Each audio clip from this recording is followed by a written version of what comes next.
ఒక సిఐ పై ఆయన స్టేషన్లోనే case నమోదైతే police శాఖను మూసేయండి అని కోర్టు నుంచే సలహా వచ్చిందంటే పోలీసుల ఓవర్ యాక్షన్ పై విచారణ జరపాలని సిబిఐకే పురమాయించిందంటే అంతకంటే వెరీ సీరియస్ ఇంకేముంటుంది.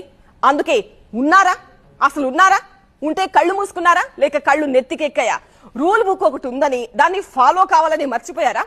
సాక్షాత్తు ఖాకీ శాఖ నెత్తిన రాష్ట్ర ఉన్నత న్యాయస్థానం మొట్టిన వైనం ఇది. మొదటిసారి అయితే లైట్ తీసుకోవచ్చు, నెల రోజుల గ్యాప్ లో 4వసారి. అందుకే లోపల బయట కూడా ఇప్పుడు ఇదే talk of the department.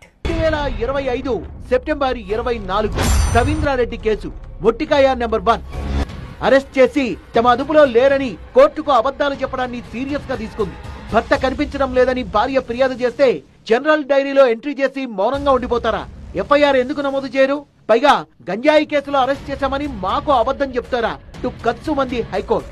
2025 September 27 Mangalagiri CI case మొట్టికాయ నెంబర్ 2 మంగళగిరి రూరల్ సిఐ శ్రీనివాసరావుపై అదే పోలీస్ స్టేషన్ లో కేసు నమోదయ్యేలా చేసిన డ్రామాటిక్ కేసు ఇది.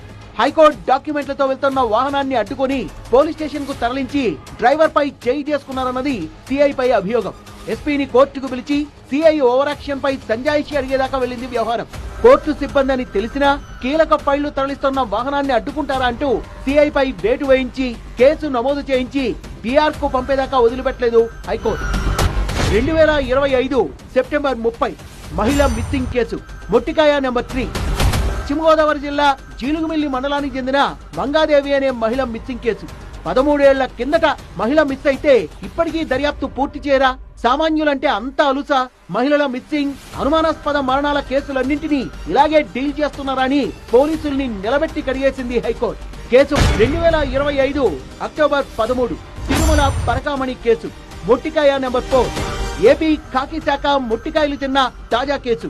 తిరుమలేశ్వరి ఆలయంలో సంచలనం సృష్టించిన పరకామణి స్కామ్.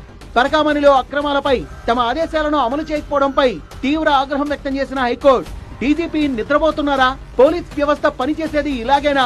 డిపార్ట్మెంట్ ను మూసివేయడం మంచిది కదా అంటూ ఘాటు వ్యాఖ్యలు చేసింది.